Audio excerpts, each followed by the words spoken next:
ছোট মায়ের বাবুর শুভ জন্মদিন। দেখতে দেখতে উমায়ের বাবুটা কত বড় হয়ে গেল।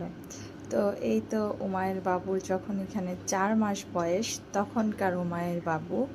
তো দেখেন, আর এখানে যখন 6 মাস বয়স তখন উমায়ের বাবু কতটা গোলুমোলু ছিল। দেখেন, তার হাসিতে মনে হচ্ছে মুক্তা ঝরে। ছোটবেলা থেকেই সে খুব হাসি খুশি ছিল আর চঞ্চল ছিল।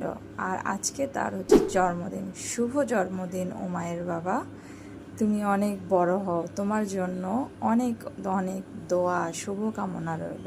আল্লাহ পাক যেন তোমাকে মানুষের মতো মানুষ করার তৌফিক দান করে, তুমি সুশিক্ষায় বড় হও। এই যে দেখেন, উমায়ের বাবু যখন লৌসুন নিয়ে খেলা করে, আর এখনকার উমায়ের বাবু ডান্স করছে। আর এই যে দেখেন তার পরিবর্তন।